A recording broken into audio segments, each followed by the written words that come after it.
एकादशी के दिन शंकर भगवान को चावल का दाना चढ़ाना चाहिए कि नहीं चाहिए?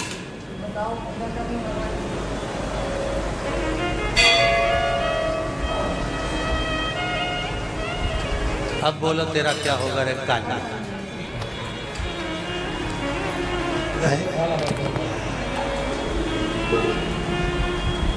चलो ठीक है। बीमार व्यक्ति से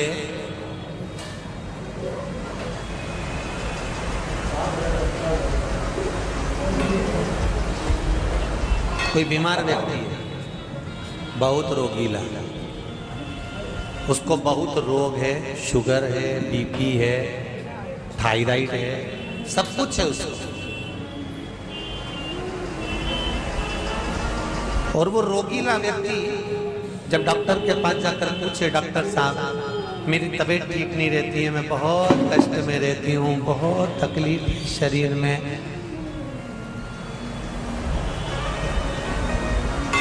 और अभी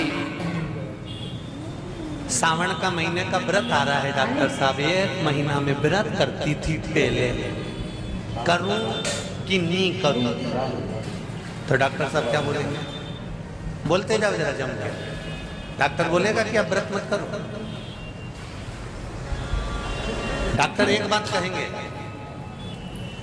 शरीर स्वस्थ रखना है, व्रत बाद में हो जाएगा, अगले वर्ष कर लेना, पर अभी शरीर को सही रखने के लिए दोनों समय अच्छे पेट भरकर सात्विक भोजन करो और अपने शरीर को ठीक करो। सात्विक भोजन अपने शरीर को, व्रत बाद में भी हो जाए, अगले वर्ष हो जाए।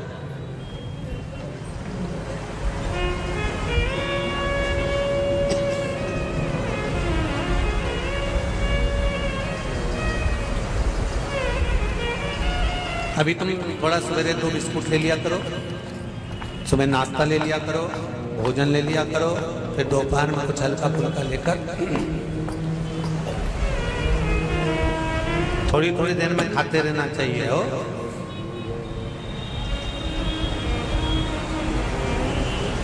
थोड़ा थोड़ा खाओ, थोड़ी थोड़ी देर में खाओ, एक साथ सुरसा जैसे मत निपटा जाए, थोड़ा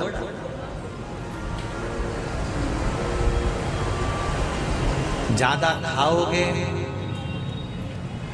और ज्यादा कमाओगे तो दूसरों को कष्ट नहीं होगा, कष्ट खुद को होगा। ज्यादा खाओगे अपाच्य हो जाएगा, रात की नींद उड़ जाएगी, शरीर में अच्छा नहीं लगेगा। ज्यादा कमाओगे, रात की नींद उड़ जाएगी, दुनिया की दृष्टि तुम पर पड़ जाएगी और तुम्हारी रात की नींद चली जाएगी। कमाओ भी उतना जितना खर्च कर सको और खाओ भी उतना जितना पचा सको। अति सर्वस्व वर्जन। डॉक्टर कहेंगे ये तुम्हारा व्रत जो है ना अगले साल कर लेना, इस साल मत करिए, इस साल तो आराम से भोजन वोजन करो तुम लोग, बढ़िया प्रेम से खाओ पिए। तो उसी तरह किसी ने पूछा कि चावल का दाना एकादशी पर भगवान शंकर को चढ़ा सकते हैं? चावल का दाना शंकर जी को चढ़ाते क्यों है, पहले तो वो समझ। बेलपत्री का तो महत्व आपको बार बार बताया कि बेलपत्री शिव जी को क्यों चढ़ाई जाती है, कहीं रोग के लिए, कहीं बीमारी के लिए, कहीं किस कार्य के लिए, कहीं कोई कार्य के लिए, कहीं कोई कार्य के लिए। चावल का दाना अगर हम शंकर भगवान को चढ़ा रहे हैं तो क्यों चढ़ा रहे हैं, उसका कारण क्या है? चावल का दाना शिव को चढ़ाने का केवल एक कारण रहता है कि चावल को अक्षत कहते हैं।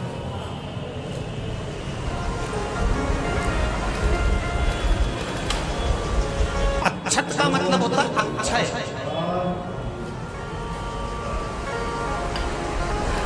अभी हमारे यहाँ एक तिथि आने वाली है, अक्षय तृतीया। उसका मतलब क्या होता है? अक्षय, जिसका कभी क्षय ना हो। जब हम भगवान शंकर को चावल का दाना चढ़ाते हैं, जैसे बहुत ध्यान दीजिएगा महाराज, बहुत समझने वाली बात है, बहुत ध्यान से।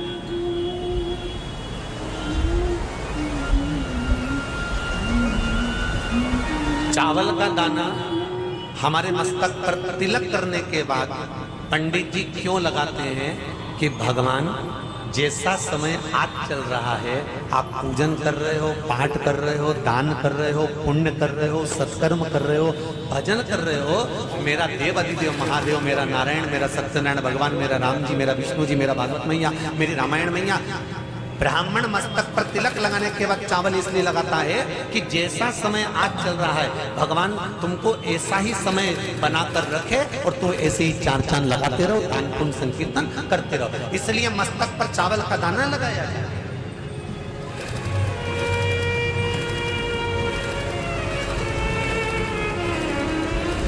कोई मर जाता है, मरने के बाद जब तक पगड़ी नहीं होती तब तक माथे पर तिलक, चावल का दाना लगाया जाता है। जम के बोलो जरा, नहीं लगाता। किसी पंडित जी से पूछो, ब्राह्मण देवता से पूछो, ब्राह्मण देवता ये कोई मर गया और हमारा तो नियम है कि हम सिर पे तिलक लगाते हैं, चावल लगाते हैं, या पंडित जी से हम तिलक लगवाते हैं, मंदिर जाते हैं तो मंदिर में जाके तिलक लगवा के हम चावल का दाना लगवाते हैं, क्यों नहीं लगाते? उसका कारण क्या है? जब किसी के मरने के बाद 10 दिन तक 12 दिन तक मस्तक पर तिलक क्यों नहीं लगाया जाता? 10-12 दिन तक माथे पर तिलक या चावल क्यों नहीं लगाया जाता? उसका कारण है कि ये जो समय आया है, तुम्हारे यहाँ जो कमी हुई है, तुम्हारे यहाँ कोई मर गया है, तुम्हारे यहाँ किसी के प्राण छूट गए हैं, तो ब्राह्मण इसलिए तिलक नहीं लगाता आपको, इसलिए चावल का दाना नहीं लगाता कि ऐसा दिन भगवान अब ना लाए, इसको अमर ना करे, इसको अक्षय ना करे, इसको प्रबल ना करे।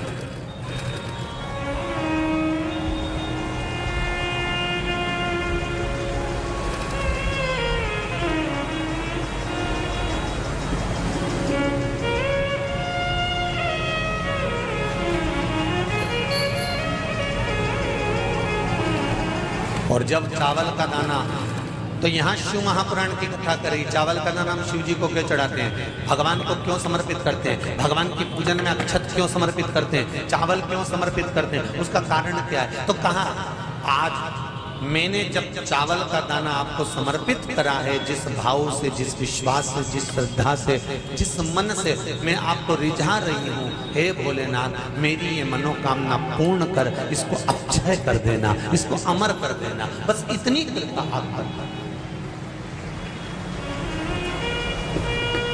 अब किसी ने पूछा एकादशी के दिन चावल चढ़ाए कि नहीं चढ़ाए, तो यहाँ तो सीधी सीधी बात है,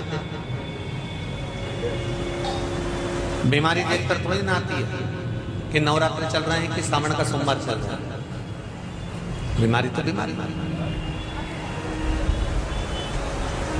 तुम चावल मत खाओ। तिरुपति कौन कौन गया? हाथ उठाओ। ठीक है। जगन्नाथ जी कौन कौन गया? हाथ उठाओ। हाँ ठीक है। द्वारका जी कौन कौन गया? हाथ उठाओ। ठीक है। बद्रीनाथ कौन कौन गया? हाथ उठाओ। ठीक है। एकादशी के दिन कभी तुम बद्रीनाथ चले जाओ, एकादशी के दिन तुम द्वारका चले जाओ, एकादशी के दिन तुम तिरुपति चले जाओ, एकादशी के दिन तुम जगन्नाथ चले जाओ, एकादशी के दिन तुम्हारी मर्जी पड़े भगवान के किसी धाम में चले जाओ और भगवान को भोग लगाओ और उनकी थाली को झांक कर देखना, उसमें चावल जरूर मिलेगा। उसमें ऐसा नहीं है कि चावल नहीं मिलेगा। बद्री नारायण में भगवान को चावल का भोग लगा हुआ मिलेगा, द्वारका में चावल का भोग लगा हुआ मिलेगा, आपको जगन्नाथ में चावल का भोग लगा हुआ मिलेगा, तिरुपति में मिलेगा, द्वारकाधीश में मिलेगा, नाथद्वारा में मिलेगा, सांवरिया सेठ में मिलेगा, काकरोली जी में मिलेगा। आप जहाँ जाओगे वहाँ पर एकादशी के दिन भगवान को चावल आएगा, क्योंकि भगवान के लिए परहेज नहीं है। जो काम में डूबा हुआ है, जो आसक्ति में डूबा हुआ है, जो लोभ में डूबा हुआ है, जो वासनाओं में डूबा हुआ है, जो तृष्णा में डूबा हुआ है और जो माता के गर्भ से जन्म लिया, एकादशी के दिन चावल उसको नहीं खाना। अब हमारे यहाँ तो कहावत में कहते हैं, राम जी की जब स्तुति गाते हैं तो कहते हैं भय प्रगट। आती है आप लोगों को? एक लाइन तो आती होगी, गाओ जरा। भय प्रगट दीन कौशल्या। अब रामचरितमानस में कहा भय प्रगट कृपाला। प्रगट मतलब एकदम सामने आ गए। यहाँ लिखा है पैदा भय लाला। अगर तुलसीदास जी लिखते तो जन्म लिया होता राम जी ने तो तुलसीदास बाबा लिख देते कि पैदा भय, माता के गर्भ से इनका जन्म हो। नहीं नहीं नहीं, यहाँ कहा भय प्रगट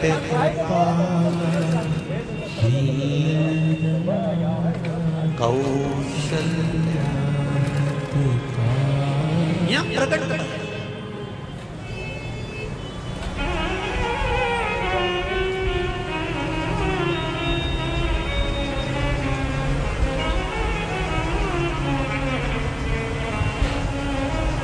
यूट्यूब पर स्कंद पुराण, अंधेरी मुंबई की माहेश्वरी समाजवादी एकादशी के माता पिता कौन है? सबसे पहले एकादशी का व्रत किसने रखा था?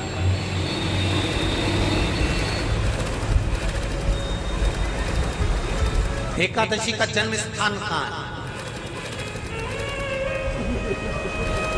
दुनिया के लोग बहुत प्रश्न करते हैं, राम जी अयोध्या में हुए थे, भगवान कृष्ण मथुरा में हुए थे, तो एकादशी कहाँ हुई थी? तो उसको बताना तो पड़ेगा कहाँ हुई थी।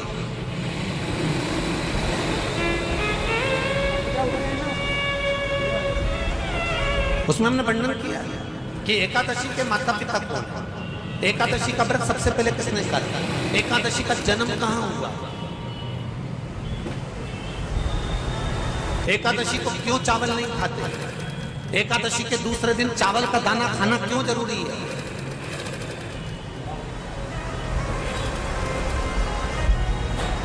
कौन सा तीर्थ है जहां एकादशी को उल्टा लटका दिया। एक एक चीज का वर्णन स्कंद पुराण सब चीजों का वर्णन कर देता है।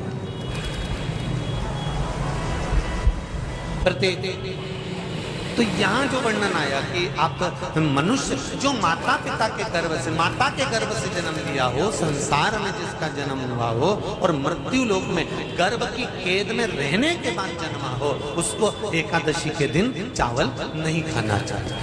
मारा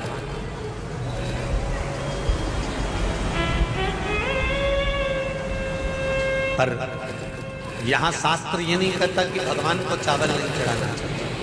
यहाँ शास्त्र कहता है आप शिव जी को चाहे एकादशी हो, चाहे द्वादशी हो, चाहे प्रदोष हो, चाहे पूर्णिमा हो, चाहे अमावस्या हो, चावल का दाना आप भगवान शिव को समर्पित कर सकते हो। और ज्यादा नहीं, शंकर कभी ये नहीं कहते कि मुझे बहुत सारा चढ़ा। शंकर जी की कथा कहती है कितना, मात्र एक चावल का दाना।